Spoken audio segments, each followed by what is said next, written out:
नाजरीन, जब क्रिकेट की बात होती है तो इसमें सिर्फ मैचेस नहीं होते हैं, बल्कि इसके अंदर एक बहुत ही अहम चीज़ ये भी होती है कि खिलाड़ियों की लाइफ पर भी थोड़ा सा गौर किया जाता है, थोड़ी सी नज़र डाली जाती है। और स्पेशली जब क्रिकेट की बात होती है तो मेरे ज़हन में एक बात है कि शुएब अख्तर के घर भी माशाल्लाह खुशखबरी आई है। जिस तरह पिछले दिनों हसन अली के घर आई थी, उनके लिए भी बहुत बहुत सी मुबारकबाद और नेक तमन्नाएं हैं। हाफिज़ साहब, क्योंकि शुएब अख्तर के घर भी माशाल्लाह एक बेटी की आमद हुई है, तो मैं जानना चाहूँगी कि शुएब अख्तर अगर PSL का हिस्सा होते कैसा परफॉर्म करते? देखिए, वो सिर्फ पाकिस्तान ही नहीं, दुनिया के अजीम खिलाड़ियों में, नुमाया क्रिकेटर्स में उनका शुमार होता है। क्योंकि जब कभी भी आप तेज़ बॉलिंग की बात करेंगे, जारहाना गेंदबाजी की बात करेंगे, आप ये बात करेंगे ख़तरनाक जो कि बल्लेबाजों के लिए साबित हो सकते हैं, वो बात करेंगे, तो आपको यकीनी तौर पर वहाँ पर नज़र आएंगे शुएब अख्तर।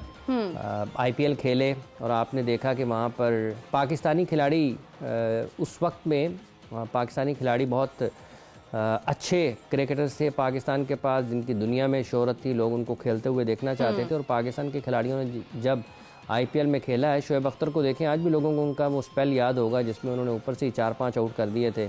और क्राउड को बेसिकली ये ऐसे फास्ट बॉलर हैं जो क्राउड को मजबूर करते हैं कि वो स्टेडियम तक आएँ, और क्राउड को स्टेडियम में मजबूर करते हैं कि वो अपनी सीटों से खड़े हो जाएं। तो वो आज सिर्फ शुएब अख्तर ही नहीं, अगर आज सईद अनवर खेल रहे होते तो दुनिया कैसे देखती, अगर आज इंजमाम खेल रहे होते तो दुनिया कैसे देखती, अगर आज मोइन खान T20 क्रिकेट खेल रहे होते तो दुनिया को कैसे लगता। क्योंकि ये वो क्रिकेटर्स हैं जो किसी भी फॉर्मेट में डॉन ब्रैडमैन अगर होते तो क्या बात है, वो तो एक है, तो फिर बहुत ही बात है, फिर तो हम इसको ले जाते हैं, कोई 25-100 साल पीछे जाना पड़ेगा। इस हिसाब से तो सचिन तेंदुलकर, MS धोनी, बल्कि बात यह है कि पाकिस्तान में वैसे खिलाड़ी नजर नहीं आ रहे, लेकिन भारत में वो तसलसल फिर भी कायम है। उनके खिलाड़ियों में वो स्पार्क नजर आ रही है कि आने वाले वक्त में वो इन नामों तक जा सकते हैं, जैसे विराट ने सचिन तेंदुलकर का रिकॉर्ड तोड़ा है।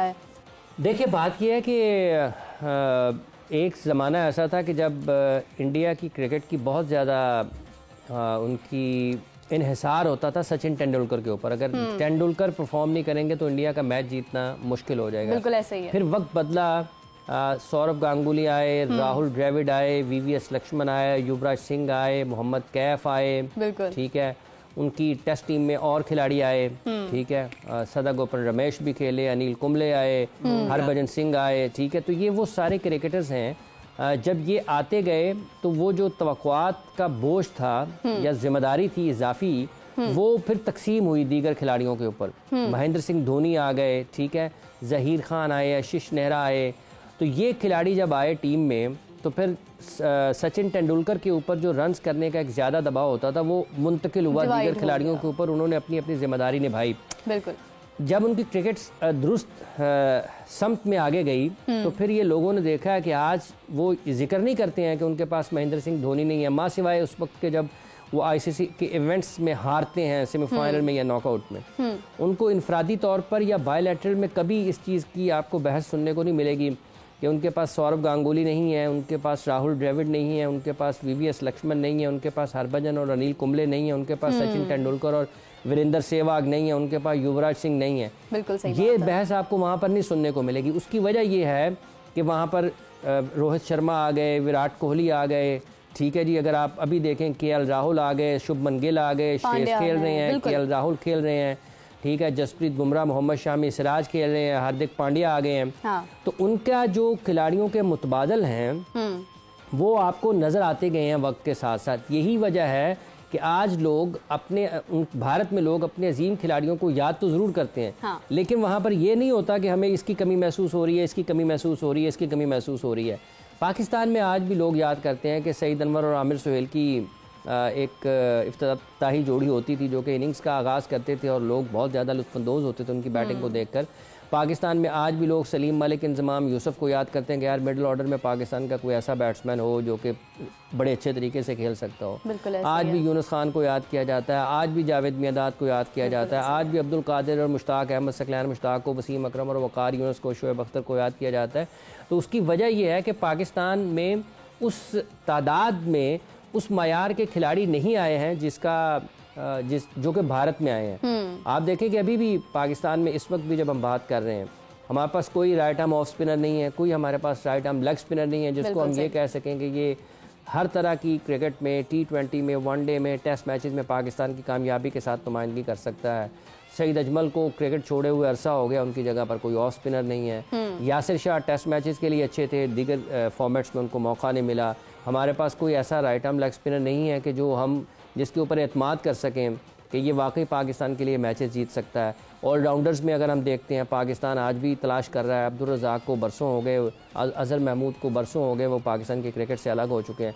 लेकिन कोई आपके पास ना कोई बैटिंग ऑलराउंडर है, ना बॉलिंग ऑलराउंडर है, फास्ट बॉलिंग ऑलराउंडर है। तो ये वो सारी चीज़ें हैं जिसकी वजह से जब आप देखते हैं, मुवाजना करते हैं, तो आपको ये लगता है कि पाकिस्तान में उस तादाद में, उस मयार के खिलाड़ी जिनकी जो दुनिया में नाम पैदा कर सकते हैं, जो पाकिस्तान में, पाकिस्तान से बाहर जाकर कामयाबियां हासिल कर सकते हैं, वो नहीं आए हैं। तो इसका फ़र्क क्या होगा?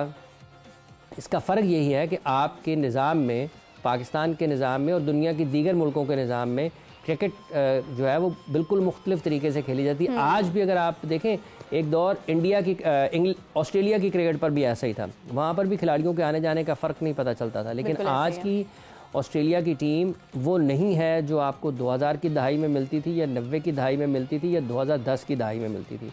आज उनकी टीम के भी जो बैटिंग रिसोर्स हैं वो किसी हद तक महदूद हैं। वो उतने ज़्यादा नहीं है कि आपको एक ही टीम में Justin Langer, Matthew hidden, Michael Clarke, mark वो, स्टीव वो, ठीक है जी, डेमियन मार्टिन, उनके साथ डैरन लीमन या एंड्रू साइमंड्स, इस किस्म के बल्लेबाज एक ही टीम में आज उनको नज़र नहीं आते। आज उनकी भी टेस्ट टीम को अगर आप देखते हैं तो एक दो बल्लेबाजों के बाद में उस्मान ख्वाजा हैं, लबूशेन है, स्टीव स्मिथ हैं, तो आपको लगेगा कि टीम उनकी कहीं ना कहीं फंस जाती है। अब आगे ट्रेविस हेड ने कोई एक दो अहम मैचेस में परफॉर्म किया है और उन्होंने अपनी सलाहियतों का इजहार किया है। वर्ल्ड टेस्ट चैम्पियनशिप के फाइनल में, फिर यहाँ पर भारत में 50 ओवर्स का क्रिकेट वर्ल्ड कप खेला गया उसके फाइनल में। तो ऑस्ट्रेलिया की क्रिकेट में भी वो एक जो तनज़ली है, जो क्वालिटी प्लेयर्स की जो कमी है, उसमें आपको नज़र आ रहा है। लेकिन इसके बावजूद देखें कि वो परफॉर्म तो कर रहे हैं। वो देखें कि वर्ल्ड टेस्ट चैंपियनशिप भी जीत गए।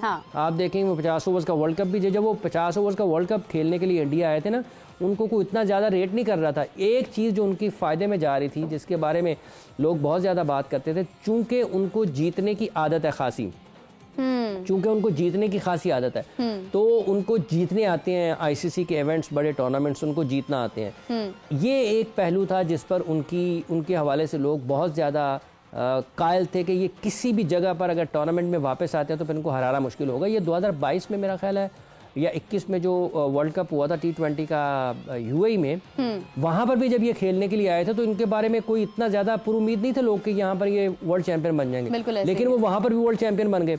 वर्ल्ड टेस्ट चैंपियनशिप का फाइनल खेले, वो जीत गए। 50 ओवर्स के वर्ल्ड कप का फाइनल खेले, वो भारत को उनके मैदानों पर शिकस्त दी और वो भारत की टीम नाकाबिले शिकस्त थी टूर्नामेंट में।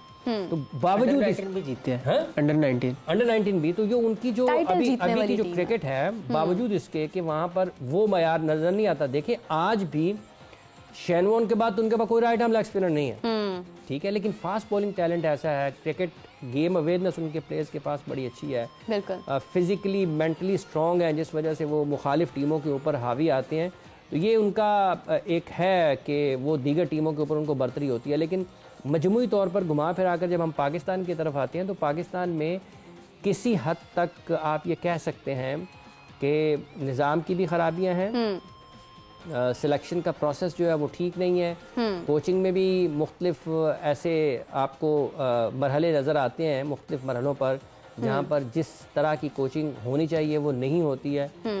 यही वजह है कि पाकिस्तान आप देखें कि अंडर 19 की सतह पर भी गुज़िश्ता चंद बरसों में उतनी अच्छी क्रिकेट नहीं खेल पाया। पाकिस्तान इंटरनेशनल क्रिकेट में भी अगर आप बायलैटरल सीरीज़ की बात करते हैं, पाकिस्तान होम ग्राउंड पर खेला, इंग्लैंड के ख़िलाफ़ नाकामी, पाकिस्तान को ऑस्ट्रेलिया के ख़िलाफ़ नाकामी, पाकिस्तान न्यूजीलैंड के ख़िलाफ़ अच्छी टेस्ट मैचेस में अच्छी क्रिकेट नहीं खेल पाया। तो अगर आपका कोई एक बड़ा फॉर्मेट आप उसको कॉम्प्रोमाइज़ करते हैं तो उसके असरात फिर आपको दीगर जो फॉर्मेट्स हैं उनके ऊपर आते हैं। ये डिबेट है, लोग अपने अपने दलाइल इसके ऊपर दे सकते हैं। अगर सिर्फ T20 क्रिकेट से ही बेहतरी होती तो अगर आप वेस्ट इंडीज़ को देखें तो उन्होंने गुज़िश्ता 10 वर्षों में मेरा ख्याल है 2 मरतबा वर्ल्ड चैंपियन बने हैं T20 के, लेकिन उनकी क्रिकेट आज भी उतनी ज़्यादा अच्छी नहीं है।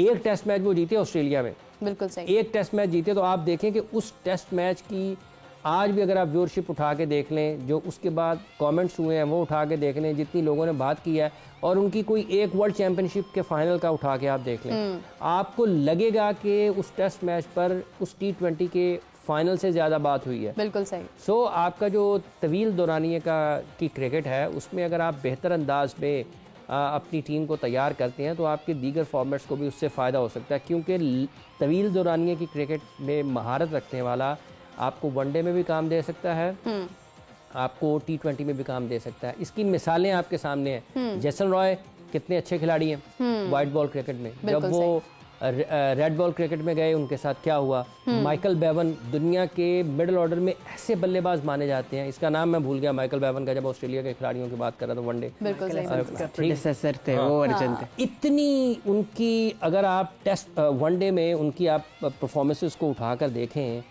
इतनी उनकी एवरेज है और इतनी उनके ऊपर फंसे हुए मैच वो अकेले ही नक्शा बदल के गए हैं, लेकिन जब वो टेस्ट मैच में गए तो वहाँ पर वो उतने कामयाब नहीं। मार्टिन भी थे, इमरान भाई। डेमिन मार्टिन तो थे।